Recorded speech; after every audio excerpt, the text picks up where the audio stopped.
Hello, hello. Good morning, Morning. everybody tuning in. Good to see Morning. Mr. Conrad. Yeah, seeing a lot of Yeah. good faces on uh this kind of overcast Friday we got out here. But thank y'all for tuning in because we ain't gonna ever hold y'all up in just being in meetings for the sake of meetings. But we have a very exciting and hopefully fulfilling conversation today on what's going on across our nation. As you all know, DEI and DBE and AC, DBE kind of eligibilities as certifications for small businesses is fully under attack. But if not for great partnerships we got here in Portland and all over the state of Oregon, we would be in kind of a little bit of disarray. But because we've been working very well with our COVID team, who is here today, they have been alarming the bells, not just across the nation, but also here locally on being one of the states to rush, not take our time, but rush to help folks that are DBEs get recertified under the kind of Trump rules, if you will, and regs from the feds. So they have a presentation they want to share today. The real hope and goals is for NAMAC, who just landed some technical assistance resources. We want to make sure after the call today, if you still have questions, concerns, or need support, that we, for NAMAC members and others, that we provide some one-on-one stuff with COVID offline after today. So this is just a more or less meet and greet, get some information, and then ask your questions, and then we'll one by one figure out how to support you if you need that help. So with that said, I'd love to introduce Adina, my good friend and NAMAC's friend at COBID, the managing person for the COBID Certification Office. So Adina, if you'd love to introduce yourself and your team and kick us off, we'd love that. Good morning, everyone. My name is Adina Hayslip. I am manager of COBID here at Business Oregon. I have been here about 16 months now, and I'm excited. I'm not excited about this rule change, but I'm excited to share tips and tricks with you guys. I have here, and you'll hear from them, I have Veronica Brummel. She's our compliance lead within our team. I have Darren Spencer. He is our outreach and engagement program analyst. And I have Hannah Rashkes as well, and she's our certification specialist. So all people that are included in creating this process are here and happy to answer all your questions. I'm going to go through the presentation. Darren will share some of the resources that you guys might already have in your inboxes, but we'll just go over it, and then we'll save all the questions to the end of presentation, and then we can go from there. So if you guys are ready, I'm going to share my screen. Hey, Adina, real quick before you start sharing, Yep. it would be, since we have so many people in this meeting, which is great, if folks can put your name and your businesses in the chat, just so we have an understanding of who we're talking to, and also if you wanted to put in your contact information in there as well, if we needed to follow up with you on anything, any biographical info that could be helpful for us would be excellent. And, And and I'll Darren, start. and Darren, in vain with that, we also have an interpreter here today. If anybody does need that, we certainly will have that provided as well today. So thank you for the housekeeping stuff, Darren. I usually would tell people to do that at the beginning, but I forgot. So appreciate Got you. your But back. yes, please I put got your that in back. the chat. Appreciate it. All right. And let me know if you can see the screen. Perfect. Yes. All right. So I'm going to start with a little bit of overview for the change itself. I'm sure you've heard so much about it, but on October 3rd, we woke up to the notice of the interim final rule. And then, federal government, as you know, put their out of the office message. So we were kind of left in dark to figure out what's going on. But under the updated rule, race and gender-based categories can no longer serve as automatic indicators of social disadvantage. And all of that is reflected in 49 CFR various parts that we have been using over the years for DBE and ACDB certification. Every firm that is every firm that is currently certified will need to undergo a new review or recertification, reevaluation, however you want to call it, to demonstrate both social and economic disadvantage using individualized experience. In addition to meeting the existing economic disadvantage criteria, all new applicants must provide personal experience-based evidence of social disadvantage. So the focus now shifts to preponderance of evidence. You'll see that language throughout the rule, and we'll explain that later on throughout our presentation. Applicants basically must show that it's more likely than not that they have experienced disadvantage, supported by specific instances. So going into details on personal narrative and personal net worth updates, when you apply, this is highlighted everywhere, but your personal experience and circumstances. When they say individual's experience, that means you, the business owner or owners. We need your personal experience. We can only consider what you have gone through. So that means I can't just go in and write, as I'm putting myself as an example here, but I can't just write that, hey, I was denied a loan because I happen to be a woman. Reason for this now is that race in this example, sex, can no longer be relied upon to prove disadvantage for the benefit of certification. So always keep that in mind. However, I can say I'm a woman who owns a construction company and I was denied a loan required to purchase equipment or whatever you need to expand your business in the same manner as my competitors. So you can reference your race, you can reference your gender in your narratives, but that can't be the sole reason for the personal narrative circumstances. And then when we say avoid vague language, usually that means it doesn't reflect your personal experience. So we will go into a couple of examples that we have seen, that we have discussed with business owners. So we will get more detail into that. The other thing that they're calling out specifically is that you must describe experiences that occurred within American society. So I am an immigrant to this country. I moved here when I was almost 30. Everything that happened before I moved here, basically I can't talk about. So your experience needs to be about your experience you've had here in the United States and not any other country. And then to qualify, you must show evidence that it's more likely than not. And that's that key word that keeps repeating, preponderance of evidence.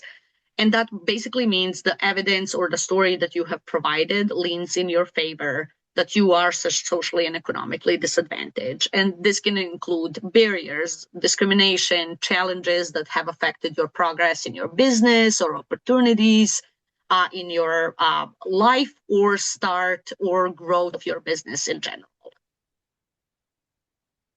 All right.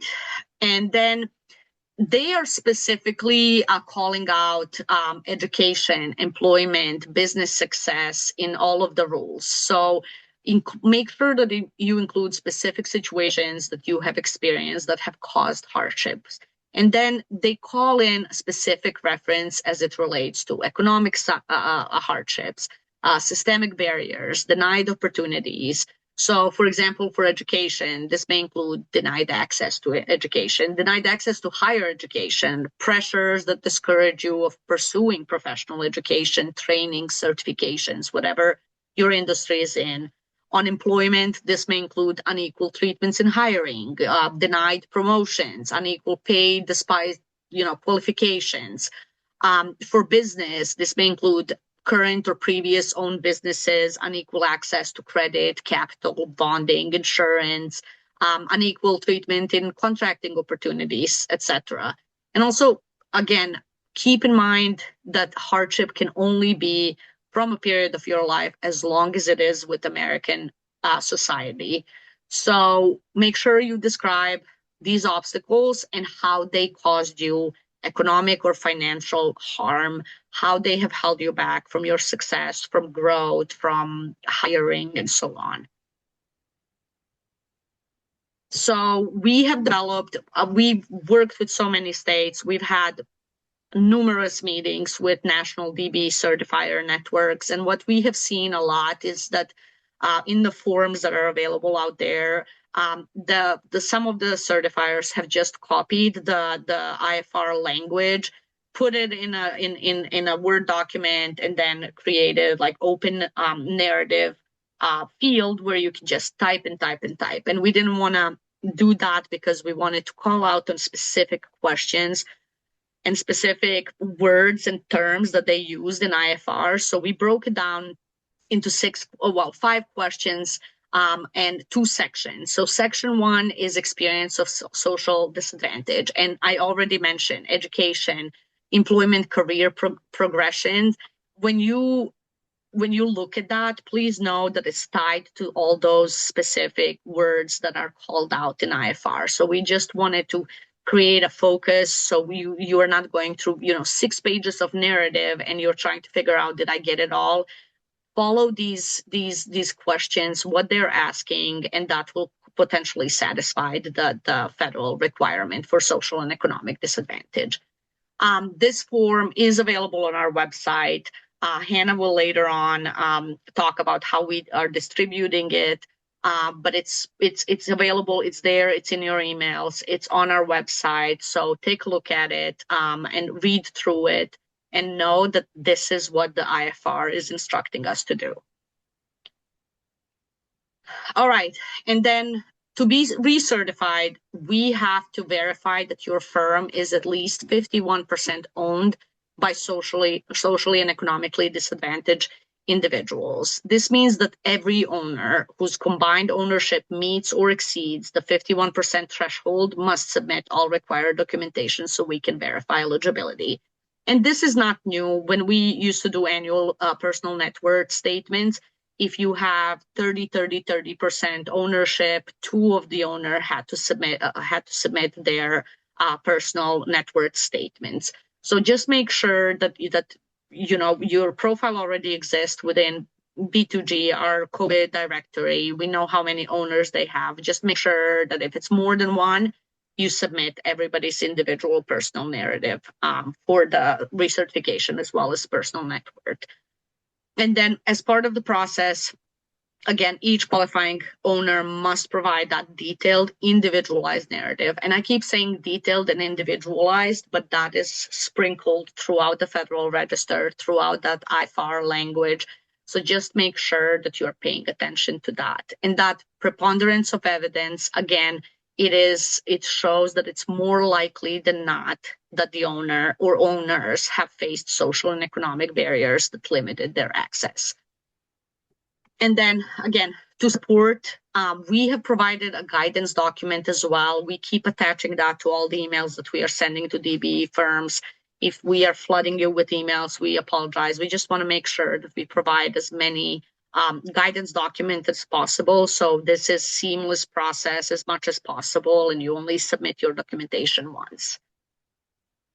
So in guidance document, I want to point out to this specific section that we have provided there. These are the key elements that are published throughout all the different states as well, but all the different consultants, all the different firms that are working with business owners, but also on trainings, are really focusing on this who, what, where, when, why, and how framework for each example. So take a look at it, take a look what to include, example guidance, and just think about that.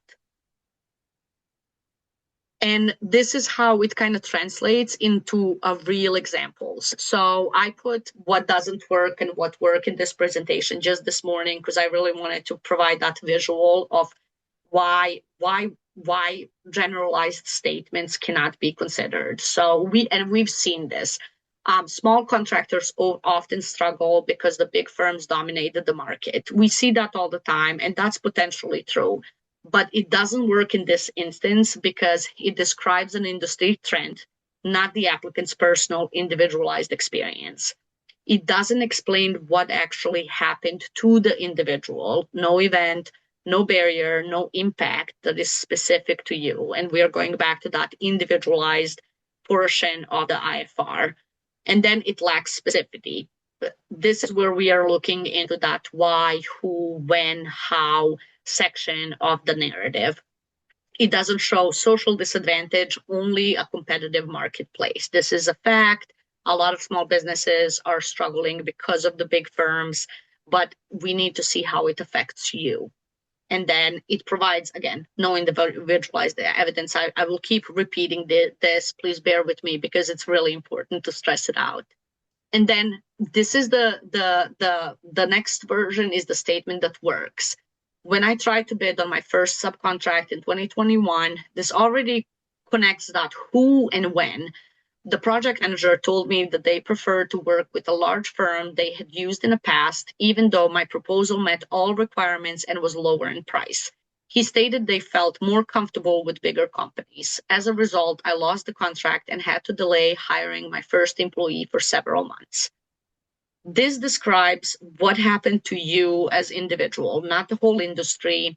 It identifies the specific barrier, the real interaction, and documented impact. This was not something that happened in that moment, but had a lasting economic disadvantage and social disadvantage down the line in your career. And it does meet that requirement for individualized experience of disadvantage.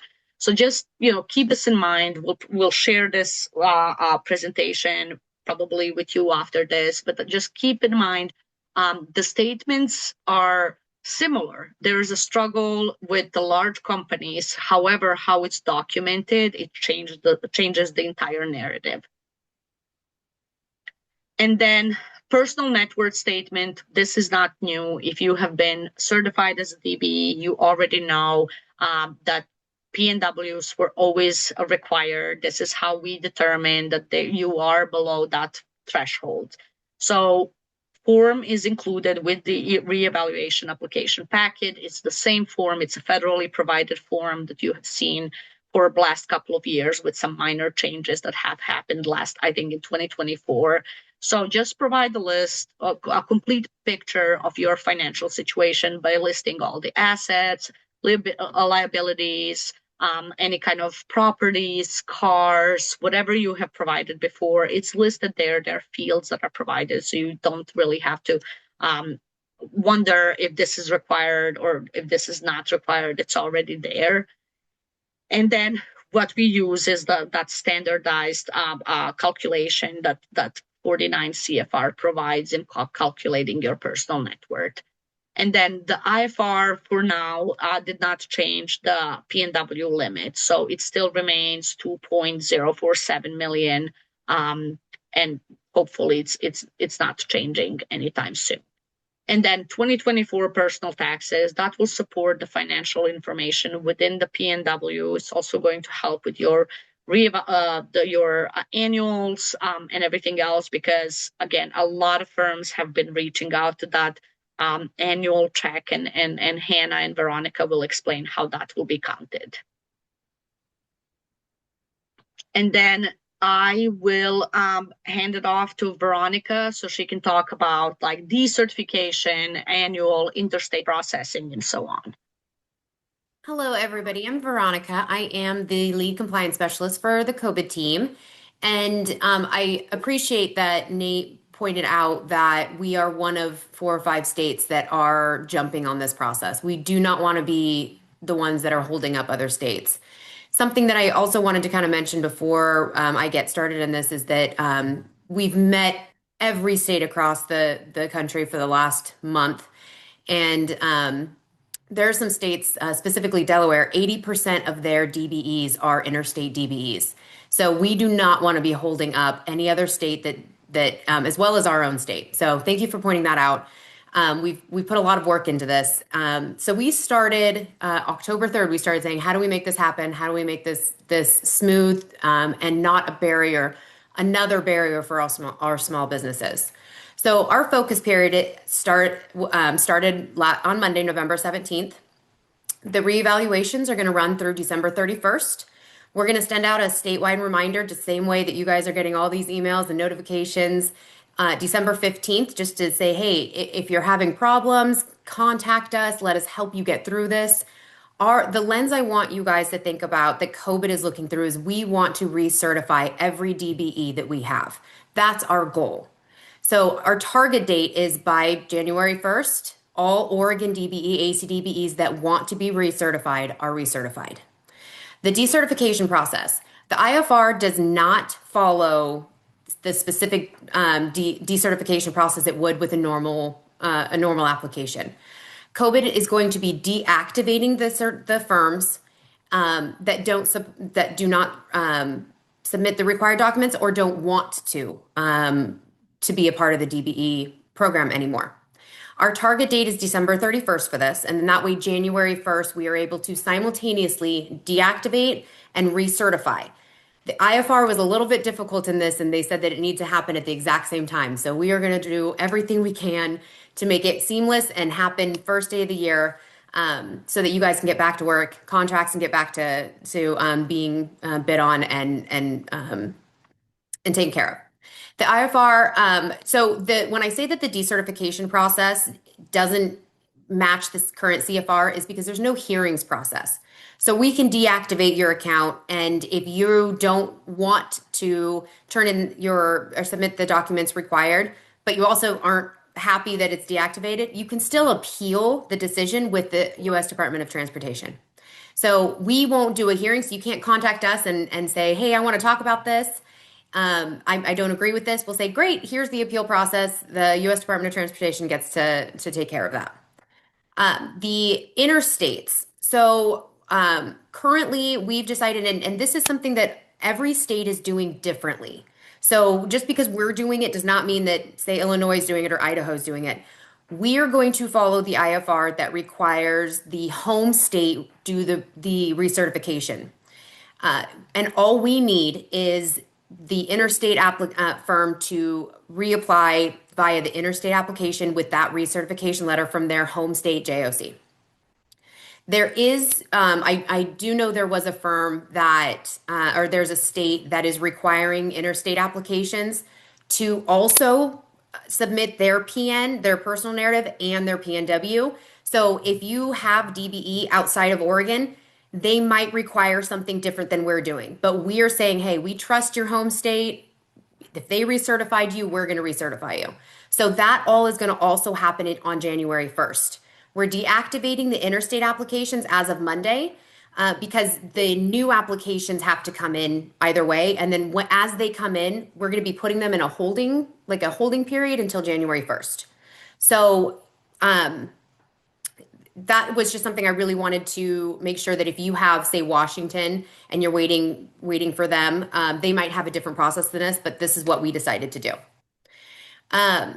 So another really important aspect of our process, between October 3rd and December 31st, if your renewal period happened, this reevaluation application is going to count as your renewal.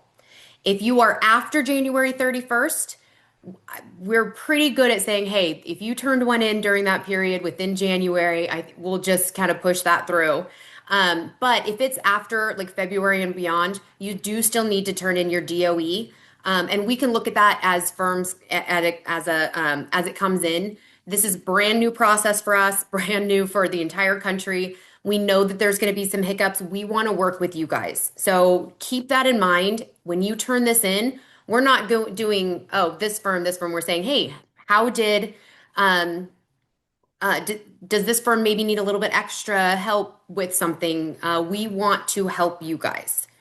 So the reevaluation will count for that. The other portion of this is there were some questions about whether you turn in this reevaluation application. Is this now your JOC date in Oregon?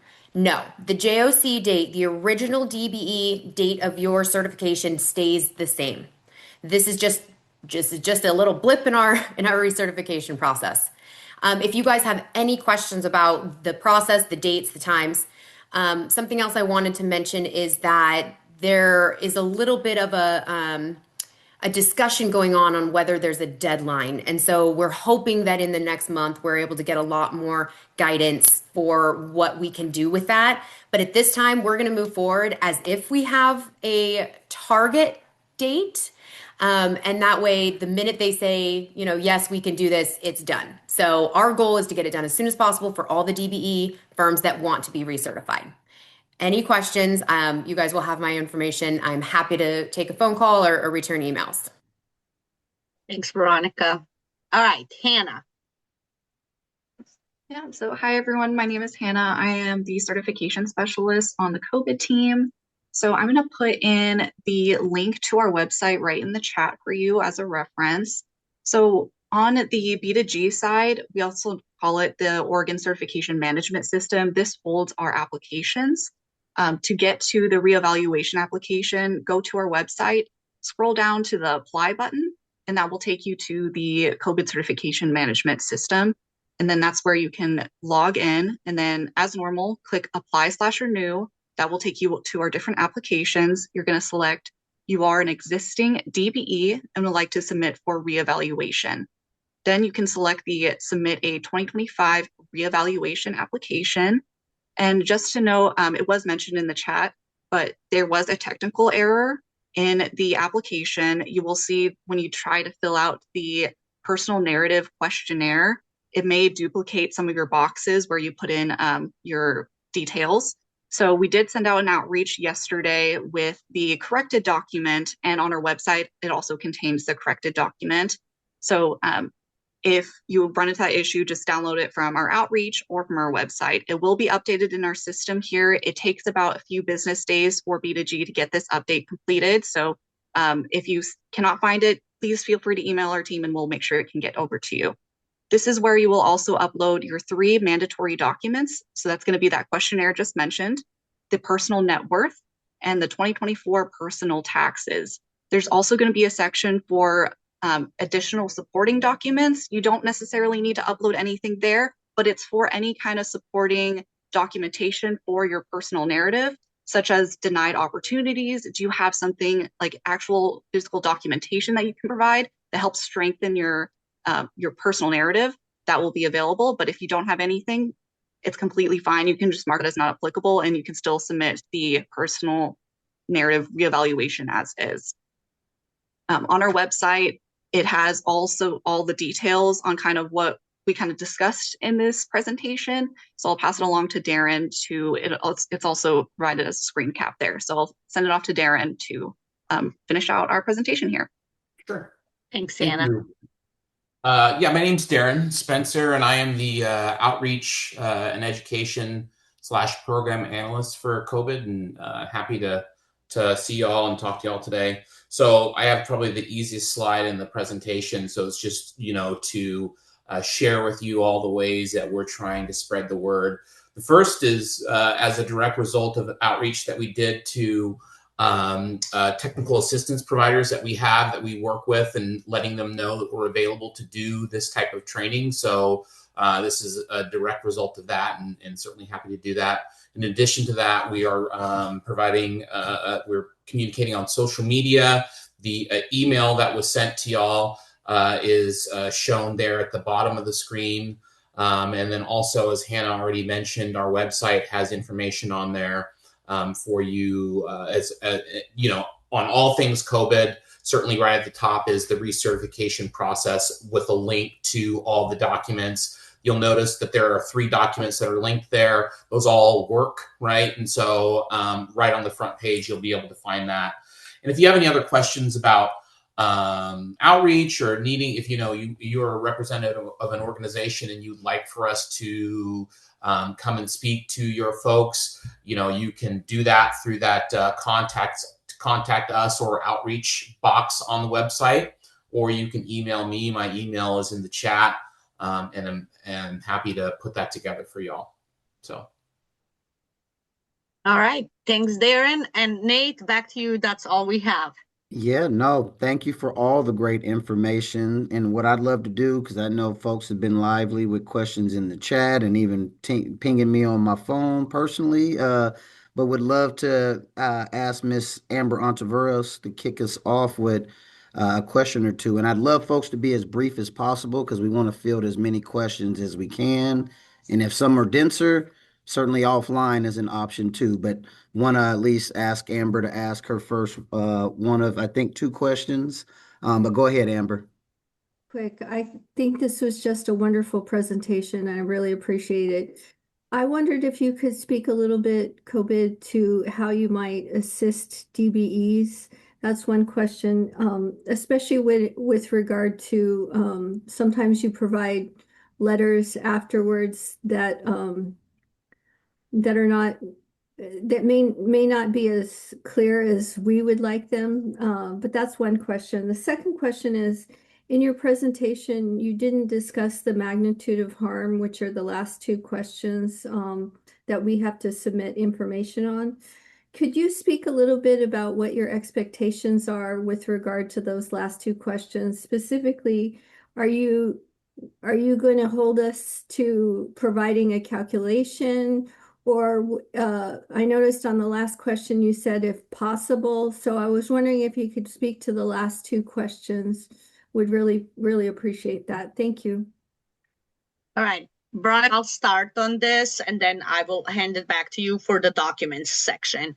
Thank you, Amber, so much for your kind words. So the way the whole narrative is structured is basically your social disadvantage is kind of intro, like, hey, these are the situation I have experienced. And then the economic harm is how did those situations that you have explained in the social section are affecting your business. So no calculation, it's just your narrative that says, you know, hey, my estimate, for example, the example that I have provided, like I didn't get, you know, the contract because the bigger firms were preferred at this point. And like how I'm looking at it, I have lost, you know, 6 years of progress that may have cost me $50,000+ or something like that.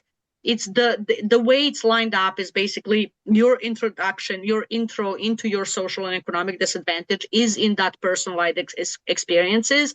And then the second one, because of that, this is how it impacted my business, my economic, like the economic harm that I have experienced and so on. So it's really kind of tying into it. So think about it that way, if that makes sense. And then on the documents, I'm going to just start a little bit. We have obviously changed a lot in the last year and a half on the COVID as well. But on the documents, how we communicate, that has changed completely as well. And you will start experiencing that. We used to just send this certified mail to you guys. A lot of people wouldn't see it or it looked like a spam and so on. Now and that's like completely Veronica and Hannah push, but we have personalized it. So now we are more emailing, we are changing the language. English is not even my second language, it's my third language. So I'm very passionate about not putting something that nobody can understand that I need to put in Google to figure out what it means. So we are really trying to make it personalized and how we are going to communicate. So for recertification documentation and for recertification notification, Veronica has already like developed a document, and Veronica, feel free to add something as well. Oh, just that I was going to actually ask Amber for the clarification is when you said what's in letters, are you asking what the content is? Because what we're doing is we're going to be setting a recertification letter that basically is like your initial, hey, you're recertified in Oregon, send this to anybody that you need to, and it's going to have details for that. If you're deactivated and the decertification portion happens, we're going to send you a letter that says, hey, you've been decertified. Here's the appeal process. If you want to reapply, you can reapply at any time. So after that December 31st, you're going to get 1 or 2 letters, and it's going to be recertification or deactivation. And if you my hope, Veronica, and she spoke to this earlier, was if we so the narrative essentially has to answer the who, what, where, when, and why relative to the barriers. Oh. My question is, Veronica, my lovely Veronica, if I miss the when in my narrative, will you send me an email and say there's a piece that's missing from our narrative, and because you said you're going to help us, and so 1,000,000%. Nobody is going to get decertified without us communicating with you guys first. And we've had it so far. We have about 59 DBEs in process, and we've gotten amazing narratives, just, couple of paragraph or sentences about the situation. We've gotten one that just said yes to every question. It was just one word. And then we reached out, said, hey, take a look at this guidance. We are returning this to you so you can refill it up and figure out what you need to do. So yes, the entire team is very passionate about that we just don't send you guys a letter saying, tough luck, you didn't try hard enough. No, we will definitely communicate with all of you guys. Appreciate the questions, Amber, and the answers. I'm going to call on in order of where I saw the hands go up, Herb, Garrett, and Rousey. Rousey, if you had a question related to what Amber was speaking to, I'd certainly want to appreciate you maybe speaking if it was related to Amber's comments. If not, I'd love to go in the order of those who raised their hand, but let me know if it was related to this comment. So basically, I was wondering the same thing if we were gonna get let known if our narrative was not properly, or if our narrative was not considered, because things did change. I think she said being a woman doesn't consider being disadvantaged, and I feel like that's not fair. And because as being a woman in construction is a disadvantage. Like that's a lot of people don't believe us that we know what we're doing because we're women. So that really, it kind of triggers me. And that's why I said that specific example. So if you wrote just, hey, I'm a woman and therefore I am socially and economically disadvantaged, that's insufficient. But if you say, and I'll read it again, I'm a woman who owns a construction company. I was denied a loan required to purchase whatever equipment or bonding or insurance, but in the same manner as my competitors, that's a different thing. Like you are saying, hey, that barrier does exist. You are a woman in construction, but how did it affect you? So just stating it is no longer the presumed disadvantage, but you explaining how it affects you, that's a different story. And Yep. Rousey, I'm personally the one that is returning narratives that need a little bit more, and I'm giving specific guidance. So, and you guys will have my information. I am 100% okay if you get something returned and you have more questions, call me specifically. I am personally making sure that anyone that wants to be recertified, we're going to get you recertified as long as it follows the IFAR. So that's the lens I want you to look at. So a quick question before I let everybody go. This includes also like insurance, equipment, like bank and bonds, anything that has happened to me during my journey. Because a lot of the times people, because not only am I a woman, but I'm a young woman, they think I don't know that, like my age. They're like, how old are you? Like, how are you in this industry? And they don't know that I started pretty young. And I used to work for other firms and I gained my knowledge through that. So they just kind of like question me more than that they would question a white male in his 40s. And this is also not time dependent. It's American society dependent, but it is not time. You can start from birth if you want to, as long as it's from America. We are not putting a timestamp on it. If there was any disadvantage that you have had in the field of what you're doing, we want to hear it. Yes. Okay, sweet. Thank you so much. Let's go with Herb, followed by Garrett, followed by Valerie. Good Go ahead, morning. Herb. Thank you. How's everybody doing? Good. On the question of race, you said that we could mention our race in the narrative. The presumption of race that is no longer. But you can. But I could say I'm Native American. It's okay. Absolutely. Yes. So, but can we use words? Go ahead. Yeah. So we can't ask you specific question about your gender and race as a qualifier. But if you can tie we just had Rousey because she's a woman. If she can tie her gender and race to the social and economic disadvantage that she experienced, you are 100% welcome to talk about it.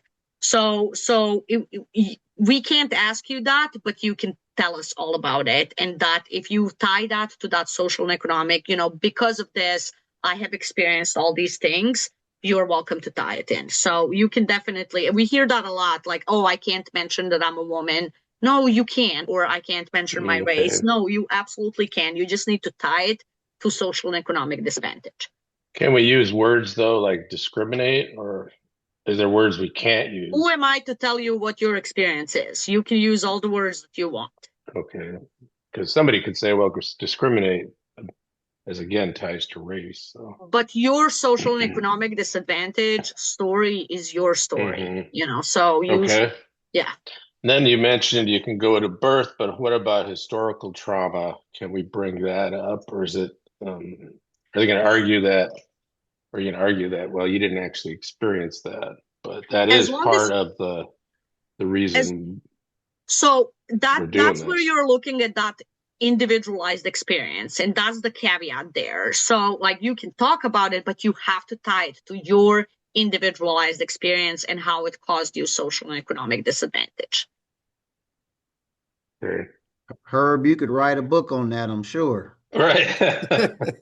All right. And my last question was, did COVID consider what Washington State has done by going to the FSBE? So we designation? So the way, it is the same with Washington, and I speak with them so much, but that effort needs to come from ODOT. So what WashDOT did a couple of years ago is they have proposed that SBA process within their, I think, triennial plan or biennial, I'm not sure. And I've had that document, I've seen it so many times right now, but I think that they've done it. They submitted it to Federal Highway Administration and they approved it. So they become the first state that have federal SBA program. That needs to come from our Department of Transportation. They need to get that approved, and then they basically mandate us to create that certification. Got it. Yeah, they're in so much hot water right now. I wouldn't rely on them to do that. Well, Herb, ODOT is actually here, and I know that they're hearing this because I've said it to them. COBID has said it to them. I think even WashDOT. So I'm hoping that is in the works, and I would ask our ODOT colleagues to let us know if there's some conversation or some updates on that offline, or even as we're meeting today, because that does seem like a hiccup to your point, Herb. Yeah. Let me go ahead and just jump through as many others as possible. Thank you, Herb. Garrett, followed by, I think it was Valerie and Jacob.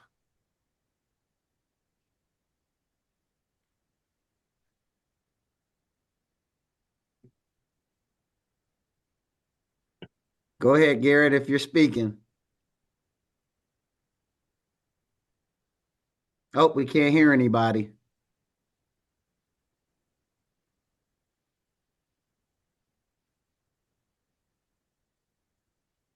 Yeah, there you go. Can you hear me now? Yes. Okay. So for the personal net worth, obviously that is going to be based somewhat on the 2024 personal taxes, but will that also include the current valuation of the business? Veronica, this is for you. Okay. Garrett, what was your name? Oh, my name's Logan. Logan, can you ask that one more time?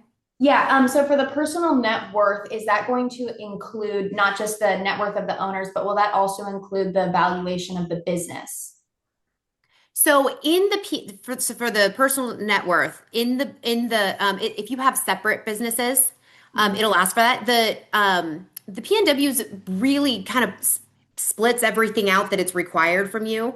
Okay. If there's something that because again, I'm personally looking through them. So if there's something that I'm like, hey, you mentioned it up here, but you didn't really put the evaluation, I will contact you on that. But it's only if you have like secondary. This is more you, and it's not even a spouse. It is you. So it wants the 51% qualifying owners. That's what we're looking for. And anything that's in there, just if you have it, great, put it in there. Some of the things it asks for, like it will ask for retirement accounts. you do need to put that in there, but it won't count towards your PNW. So, and that can be found in the CFRs. There's a really long section, 26.67, I want to say. And that will give you examples of what you need to put if you have any questions. And that's what we go off of. Yeah, no, I think it asks for maybe assets, but the new form is pretty specific of what to ask for. But if you have questions, email me. Okay, sounds good. Thank you. Thank you. Great questions. Let me go with Valerie, followed by Jacob, and then Todd. Go ahead, Jacob. Did you say Valerie followed by Jacob? I said Jacob first, but I don't see Jacob responding. So go ahead, Valerie, since you I'm already unmuted. Yep.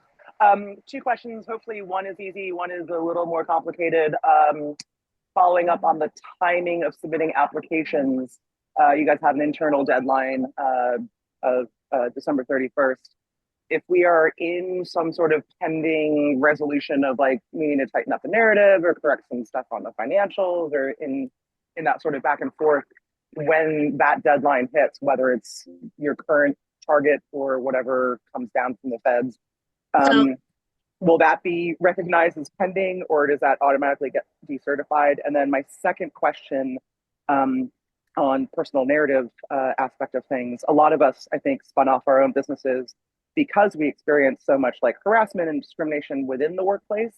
Can be really hard to sort of document and quantify in any particular way. Any advice on that? Okay, so I'll answer the first one and try to answer the second one. So timing, this is one of those things that gave us a lot of headache because every Federal Highway Administration officer is providing different direction across the U.S. So you will see that, for example, state of Illinois, they have a firm deadline, November 24. We have a focus period, and that's how we are calling it.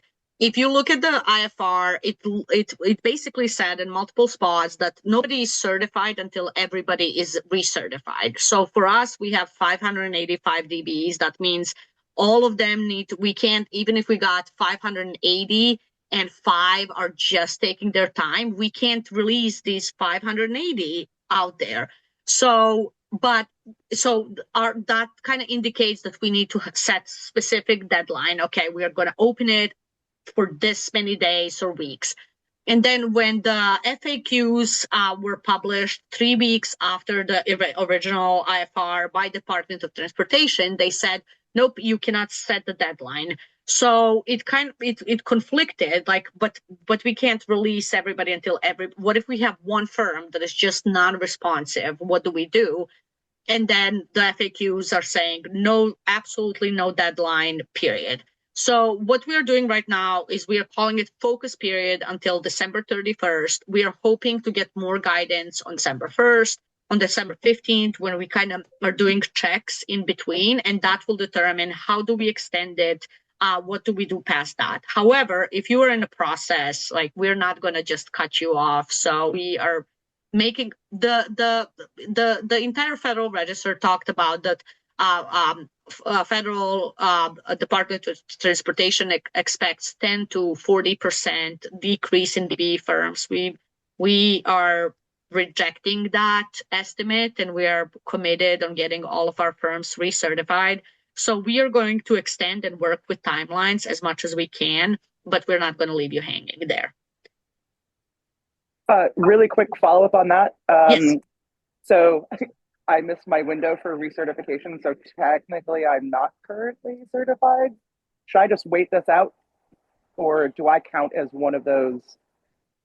If you do not have a current DBE certification, right now the DBE applications are on pause.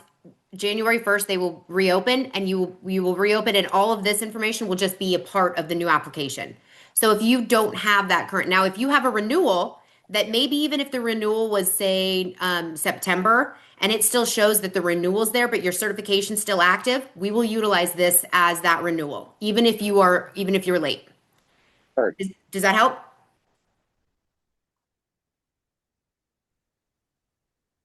think it did. I thought I heard her saying perfect. Yeah, sorry. Yes, it totally does. And then just my second question, Can I you hope can you is repeat relevant. that question, Valerie, please? Essentially, just that a lot of us started up our own businesses after kind of working in that same field because of so much like just job site discrimination, harassment, etc. But it's a little bit different than trying to apply for a loan or going after a bid, where it's hard to quantify and draw a direct through line. I don't know if you have any advice on that.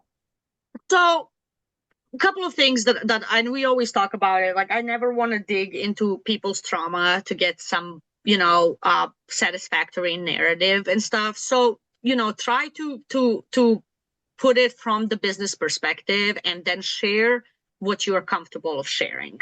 So, just keep in mind that it's individualized experience and it demonstrates that more likely than not, you are economically and socially disadvantaged from it. And then if you have, if you just want to have one-on-one, again, we have Veronica, we have Jenny as well. She's not on this call, but like you can set in a call with them and say, hey, how do I, talk about this specifically? And they're going to be happy to help you.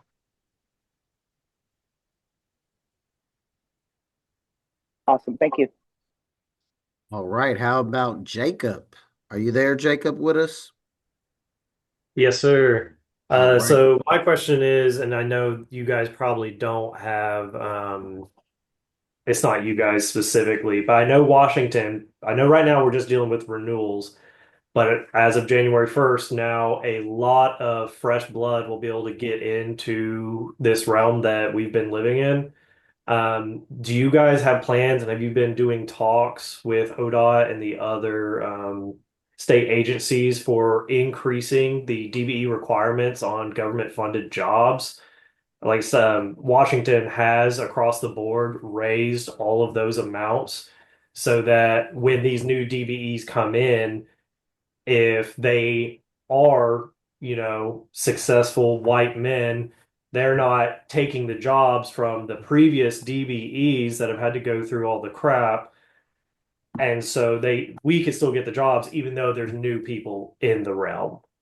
Are you guys having those talks? So the way our work is kind of split. We are in certification world, and then ODOT is handling all the contract goals and stuff. So I can't really answer that. But Nate, you're hearing this. Maybe you can bring like ODOT for next session when they start designing the program.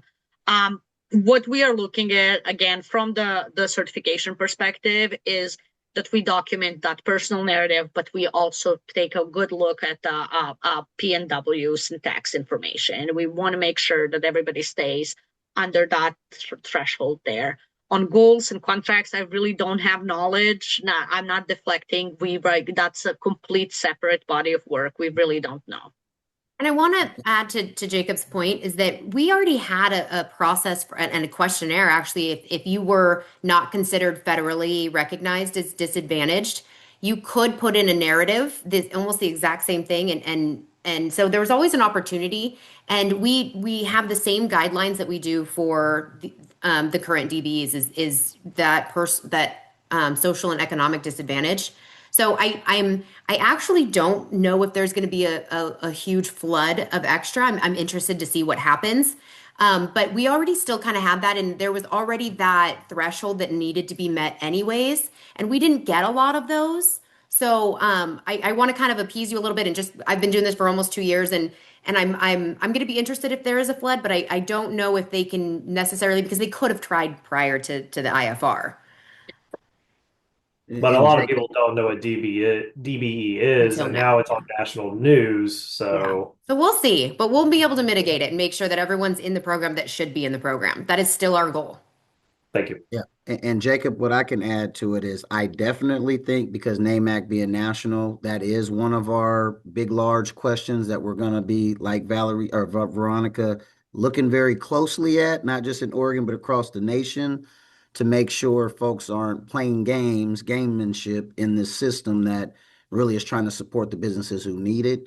And in fact, you're going to hear NAMAC in Oregon kind of shoot across the bows for all of our agency partners, TriMet, ODOT, Port of Portland, City of Portland. I mean, you name them. We're going to be showing up at council meetings and ensuring while we're going through this recertification that those goals, intentions, whatever you want to call them, do not get lost in the sauce.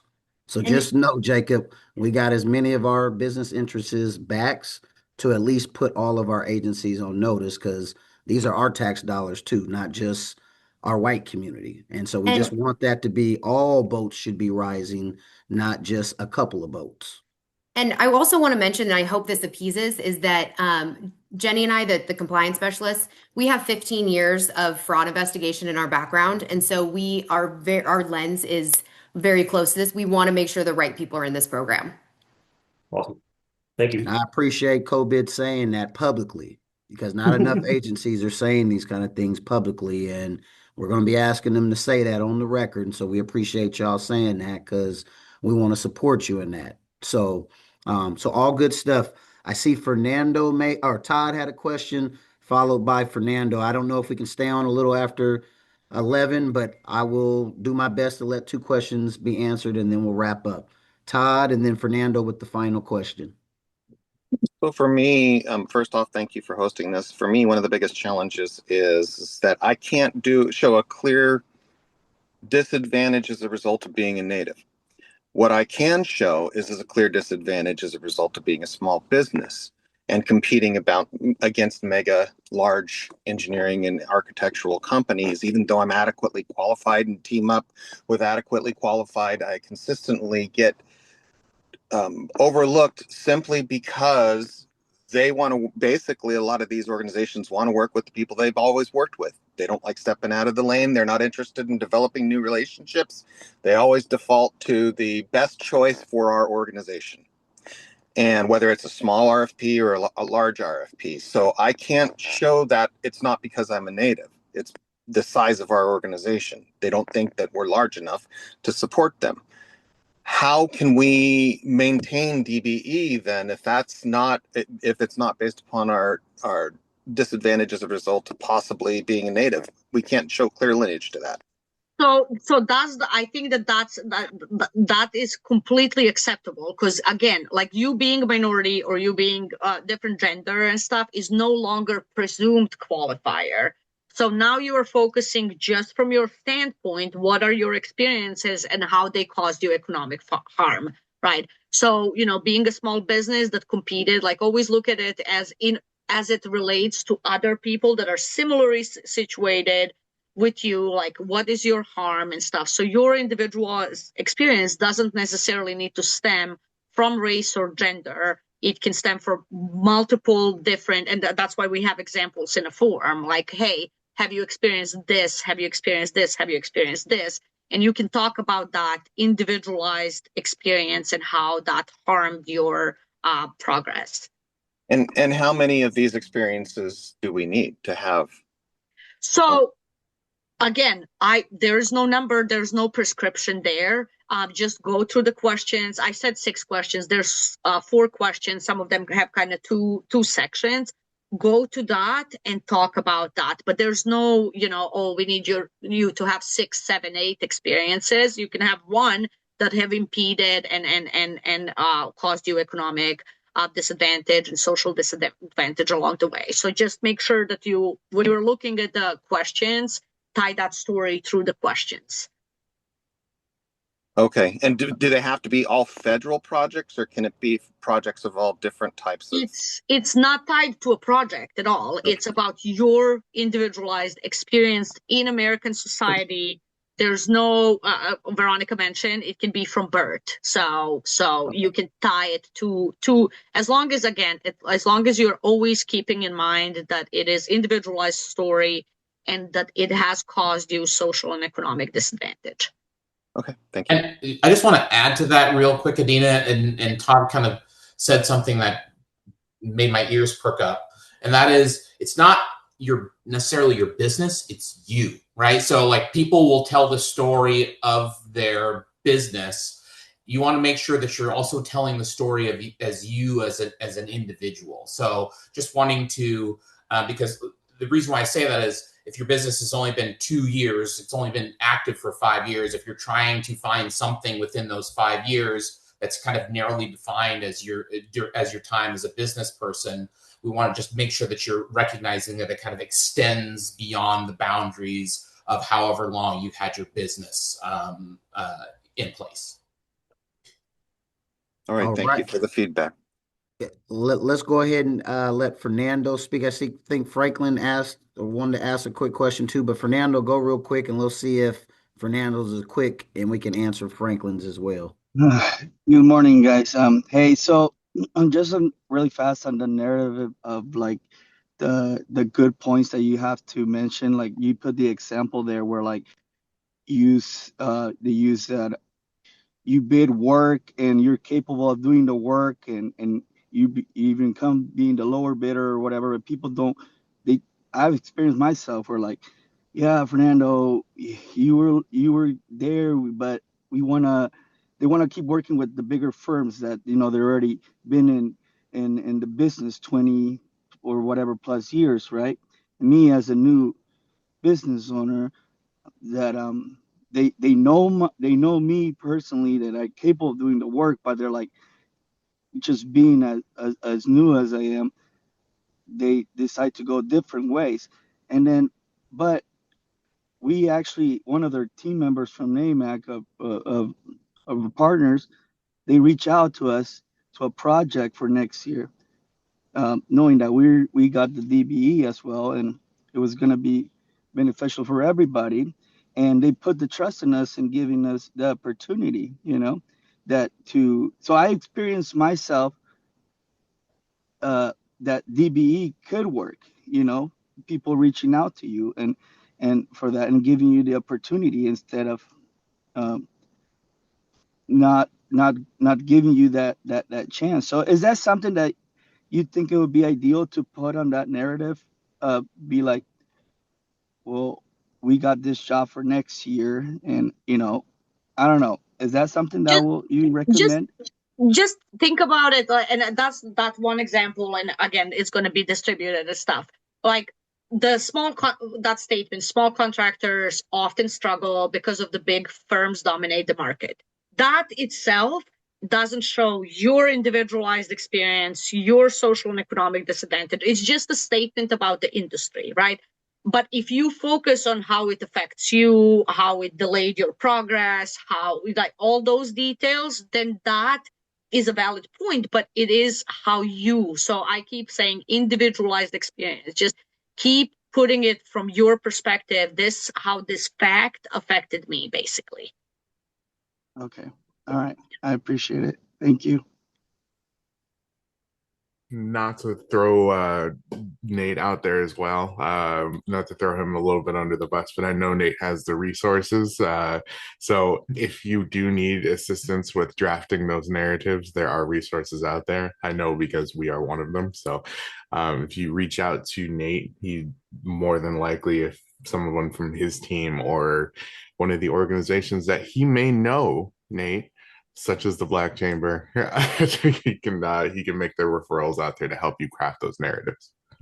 To piggyback on that, and thank you for that, Evan, NAMC will begin having office hours the week right after Thanksgiving, and we will do that through the end of the year to help all the DBEs that we work with their personal narrative. We are not going to write it for you, but we will help you write it. We will review it. We will do all the stuff to make sure that you get your recertification application submitted on time and that you respond to any follow-up questions or anything like that. Like, we're absolutely here to help with that. And as Evan mentioned, we have several partners that can help with that as well. We have a quick question from Franklin, if it's a quick one. Yeah, should we call out specific companies or individuals in those companies in the narratives? No. So yeah, that's what we are looking at. Like if you look at that guidance document, it says who you don't need to put name. And we got that question too, like, hey, I'm uncomfortable putting the firm name or a name. You really don't have to. You can say project manager at prominent construction company or whatever the situation is. No, I'd love to call out names. Well, and you can, it's, that can live in your files. I do too, actually.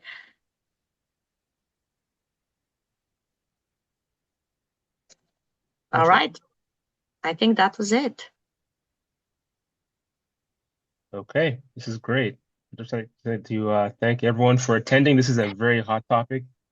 I know everyone's going to have some homework to sink their teeth into in the next couple of days. Thanksgiving's around the corner, so maybe while you're enjoying your turkey and stuffings, you can be thinking about how to line up your documentation.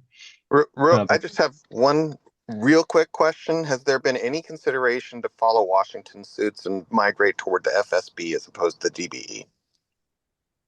Again, that's the question for ODOT. Like we are definitely ready to support whatever the order is when it comes to certifications, but we can't create it because like COBID Office in itself, we don't have that authority. That comes from Federal Highway Administration to approve ODOT's proposal. Perfect. Thank you all so much for having us here. NAMC, you guys are the first ones that have reached out immediately after we launched the process. We really do appreciate that. And again, like my team kept repeating that we are really truly committed on getting all of our DBEs recertified. So if you have any questions, Kevin, you always reach out as well. Let us know. We will do that. Thank you all. Thank you all for attending. Adina. And thank you, everyone. Bye.